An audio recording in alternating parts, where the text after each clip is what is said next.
Today I've got the pleasure of Andy Plummer's company, so I've decided that I'm going to put some questions to him, which hopefully are pertinent to my page, and hopefully give you an insight into what Andy does on a day-to-day basis. So Andy, good morning first of all. Good morning, Neil. Nice to see you. Now, these are questions that I guess are going to interest a lot of people. First one was a very simple question, Andy.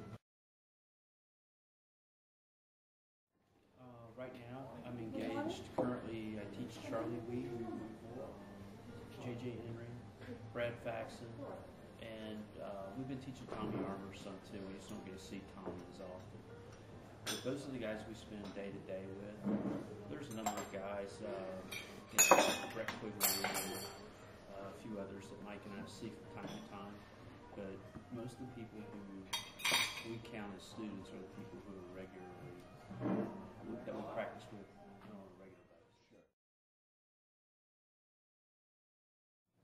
Well, I would say there's not very many people winning major championships. Each year, there's only 4, so only 3 or 4 people in the world get to win major championships. And I would say that it's very difficult. What I would say is that the players that we've coached have all had career bests in majors and nearly won. And as an example, I would say that Steve Alkington finished second. He was 1 putt away from winning at Baltusrol in 2005. Aaron Baddeley has a 3rd round lead at the U.S. Open in Oakmont. He's had his career high finishes in majors while he was our student. Charlie Wee, Charlie never had a top 25 finish on the PGA Tour, much less play in a major, much less contend in a major. Charlie finished 7th in the PGA Championship at Oakland Hills. Eric Axley had never, he'd only played in 1 U.S. Open. He finished 9th in the U.S. Open. So I can go on about the major championships. I would just say that anyone who plays golf knows that it takes it's a rare opportunity to win a special tournament like that, and it takes a lot of things to go right. And we've had a lot of guys in position to win these tournaments. Mike Weir finished 4th in the British Open. They just haven't, you got to make a few putts, and you've got to get up and down a couple of times, maybe. It just hasn't happened. No, I think that's a fair point. I think there are very, very few people that could actually stand and say that they have a major champion in their ranks. And I think that the point you made is very good, that all the players that we work with have basically always improved. Right, they've all surpassed their previous best. Yeah. And I think that's a testament to the material. This material is honest, and it doesn't make any guarantees other than that you'll get better. We don't know what that means, but you'll improve with it. So we don't. Sometimes I don't know how far that'll take you.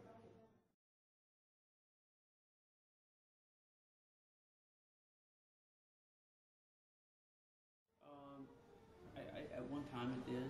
I would say that there was a time where, when I first got into this, teaching guys on the tour, that it hurt my feelings if a player wanted to have another coach. But I've come to understand that it's not. The players we coach know that we work hard, and they know that they know our intentions. So when they leave, we've never had anyone leave out of anger, and we've never had anyone leave who had done worse. So when they decided to have another coach, it was always, thank you. I'm in a better place now than I was before. I feel like I need another opinion. And my response to that has always been, you're a professional golfer, and it's your obligation to yourself to do exactly what you think you need to do. I wouldn't want to stand in the way of it. So it happens all the time to everyone, and I know that part of having some sort of reputation means that you're easily criticized. So I just have to learn to accept that as part of it. Sure. I think that's a very good answer. Well, first thing I would say is that everybody has it, and everybody does it. Everybody's side moves. The next thing I would say is that very few people are actually taught it. Yeah. The third thing I would say is that it's a major differentiator between good golfers and poor players. The people who do it the most tend to be people who hit the ball the farthest. So an example of the person who has the most sidewind that comes to mind is probably Sergio. Yeah. I haven't seen Sergio's 3D measure, but I notice the slope of that graph, the size of that graph's got to be a bit more. So, he moves his hips back a little bit, but he has a big side bend to keep his head still. He moves his hips back so to keep his head still from moving back. Keep his head still while his hips move back. He has a side bend. Someone else that comes to mind to me, I don't know whether many people will know the name, but I guess you will know Jason Zuback. Right. That's another example. Massive side bend to the left. Massive. He probably has more than Sergio. And much more, I guess, than you would prescribe, but in a normal. Right. I mean, the swing we teach is not geared towards hitting the ball the farthest. And I would suggest the swing that no one teaches that plays tournament golf is geared towards quote unquote optimal. Because there's this term, neo-optimal, that's thrown around a lot in instruction circles.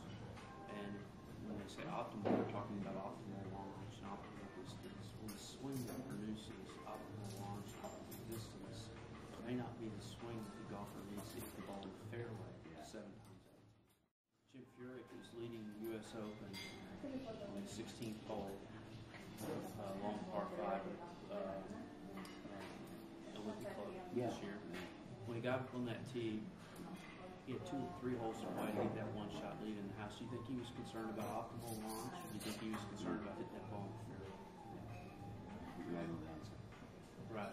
So, in our world, it's the farthest, the farthest, the most often. Right? The straightest, the farthest, the most often.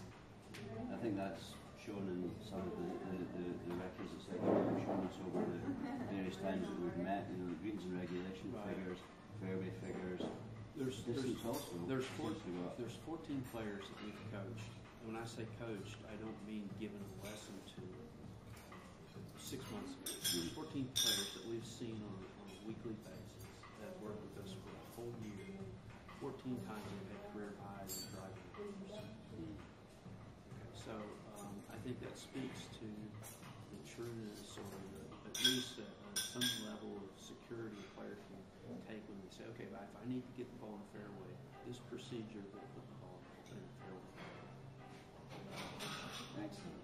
And probably the most important question that I've got to ask you this morning is, I know we've spoken about football quite a lot, and I believe that you actually have a favourite Scottish football team. Well, I tend to go for the Rangers. No.